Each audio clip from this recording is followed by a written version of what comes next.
来看高雄市教育局选红山两间国校啊，9月开学开始要学日本的做法，学生啊过车路就爱压机啊，要来提醒车就爱让过路人先行。将机仔架悬悬，提醒来往车辆有人要过车路，爱停让过路人。高雄凤山中山国小的大门前，因为无设车红灯，虽然学生囡仔上下课拢有志工在指挥，不过若是其他时段，无论囡仔也是附近的民众，要过这个路口，拢爱等几步。有议员建议，会使参考日本的做法，过车路前先压机仔提醒。这段期这个就是加强，让人家看得到你。那因为现在车子一台比一台大啊，很多真的是看不到了。还有小朋友他会变得不敢过马路，因为我们发现近期有很多行人在穿越马路发生遗憾的事情，因为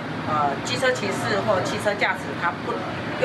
专心，然后可能会导致车祸的事件。民众认为有市才会当有改善的机会。教育部初步选定凤山的两间小学来试办，对9月份开始实施。校长讲，因会加强对学生的教育，让囡仔知影这个机仔的正确使用方式。交通局也强调，学校周边会增加减速的设施甲标示，尤其对今年开始，这些学校附近路口嘛拢小刷恢复车红灯24点钟运作，目的拢是希望提升用路人的过路安全。9月的时候能够来进行示范，那后续啊，我们也会根据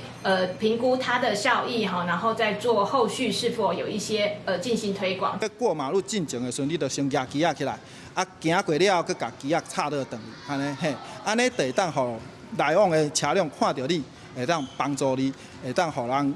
知影讲你要过马路，就会当减速停下来。根据交通部统计，今年高雄1月到3月用路人交通事故拢总造成11人死亡。民众建议，伫咧试办的时阵，针对用路人甲骑车赛车的驾驶，嘛拢爱加强教育宣导，安尼才会当看到成效。记者柯家族邱朝雄高雄场报道。